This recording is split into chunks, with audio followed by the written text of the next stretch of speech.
lo regalo, llévatelo lejos. Él es mala suerte y yo no lo quiero. Mi mayor venganza será que te... Hola, hola, hola. ¿Qué pasa a todos? Bienvenidos al canal. Y para mis suscriptores, bienvenidos de nuevo. Me llamo Austin y hoy vamos a escuchar la canción Mi Mayor Venganza de la cantante boricua La India y hablaremos de lo que podemos aprender. Now, before we get too far into it, I want to remind you all about that post that I've got up on my community tab. Now, I want to know what you guys want to see for future immersion exercises, so I'm asking all of you to give me suggestions. Once I have at least 25 suggestions, the top 5 that receive the most likes from everybody are going to win a free copy of my conjugation spreadsheet, which is going to make navigating these immersion exercises much easier for you. Now, if you decide that you want to go ahead and get that spreadsheet right now and support my growing channel, you can use the QR code or the link in the description to buy it for $5. All right, now let's get right into it. We're going to go ahead and start with the beginning of the song and work our way through and talk about what we can learn from it. Ni pienses que voy a pelear por él, ni sueñes que voy a luchar por él. Yo te lo regalo, llévatelo lejos. Él es mala suerte y yo no lo quiero. Okay, so the first thing that I want to talk about here is that ni pienses and ni sueñes. So the word ni has a good number of uses in Spanish. It's a negating word, first off. It's always used in a negative sense. Oftentimes it means nor, but in this case it means not even, or when using it with a negative command, such as ni pienses, ni sueñes, it means don't even think about it, don't even dream about it. The other thing I want to point out here before we move on is that yo no lo quiero. Now, querer is the verb that we use when we want to say that we love somebody. So in this sense, the line it's kind of a double-sided meaning. She's saying, I don't love him and I don't want him. She's rejecting him completely. Yo no lo quiero. Okay, let's keep going. Mi mayor venganza será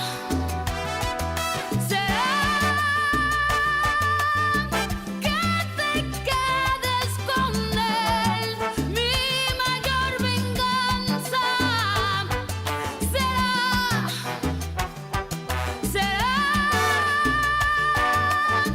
que al pasar de los años tú descubras su engaño.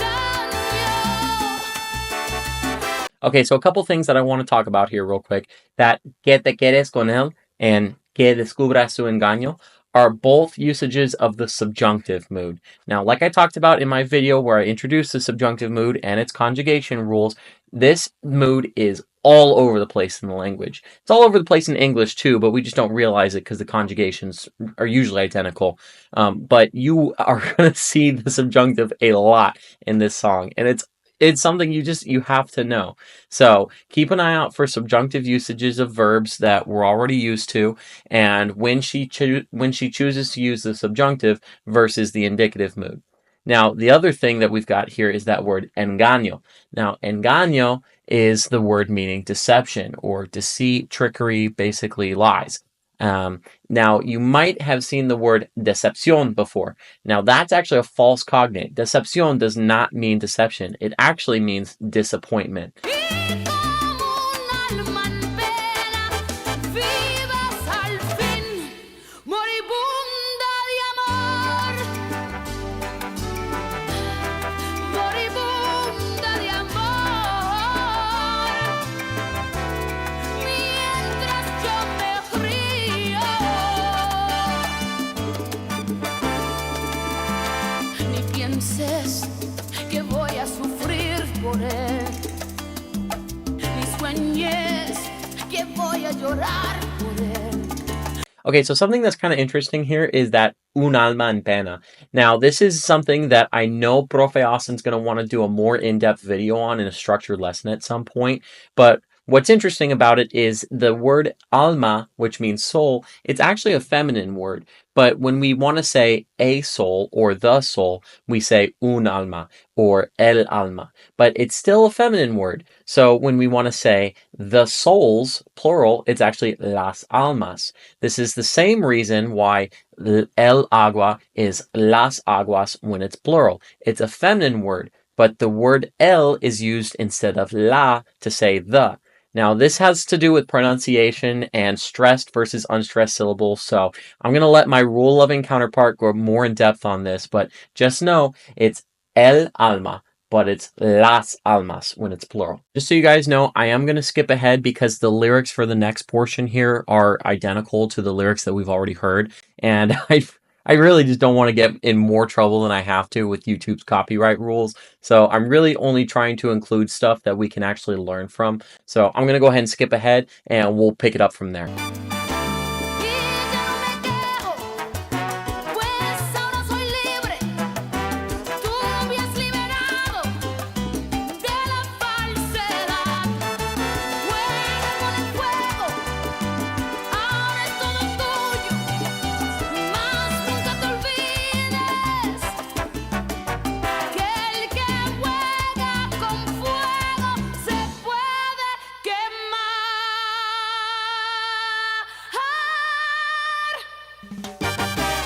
Oh my god, her voice is just so beautiful, you guys.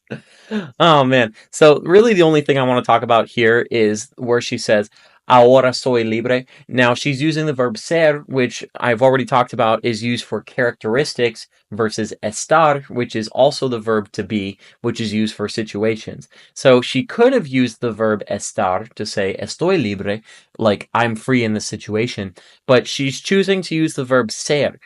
So she's basically saying, I'm a free person now. I'm a free woman now. So that's something that, again, I know Profe Austin's going to want to do a structured lesson at some point between ser and estar and how choosing between one or the other can kind of lead to different connotations as far as what the person is saying overall about that state of being. But yeah, let's continue.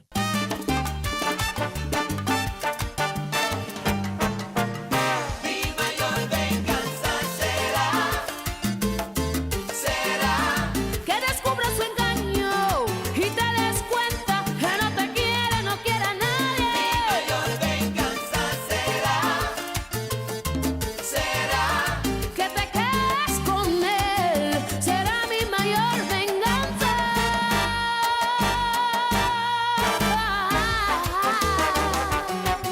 Man, I just cannot get over how beautiful her voice is.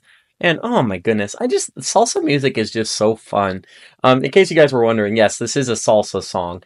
But the last thing that I want to talk about here is that te des cuenta, which is you realize. Now that comes from the verb darse cuenta. Darse cuenta means to realize or to notice. It literally means to give oneself account. It's a reflexive verb. It means to give oneself account. That's how we say it in Spanish, but it's to realize. Now, you might have heard the verb realizar, which is also to realize, but it's not used in the same sense. It's only used in the sense of to realize a goal or a dream of some kind, to actualize it. So, realizar is only used to realize a goal or a dream, and darse cuenta is used for to realize or to notice something. All right, let's finish up. I'm just going to skip ahead one last time to the very end of the song. Again, the coming lyrics, we've pretty much already gone over all of them. They're beautiful. I recommend listening to the whole song, but we're just going to go ahead and finish out with the ending of the song, okay? Eres mala suerte y yo no lo quiero. Mi mayor venganza será que te quedes con él.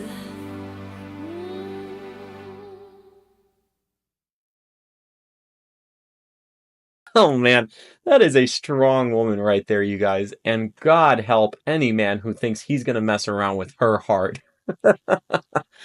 All right, guys. Well, I've been Austin de la Calle. Thank you so much for tuning in. And don't forget, I need your help in deciding on our coming immersion exercises. No matter what it is out there in the Spanish speaking world, there is always something that we can learn. So go to that post on the community tab, comment your suggestions, and whoever gets the best response from everybody, not only are you going to win that free copy of the conjugation spreadsheet, but your suggestion is going to be featured in a future immersion exercise. So go to that tab, check it out, and let me know what you think. All right. Thank you so much. Hasta pronto.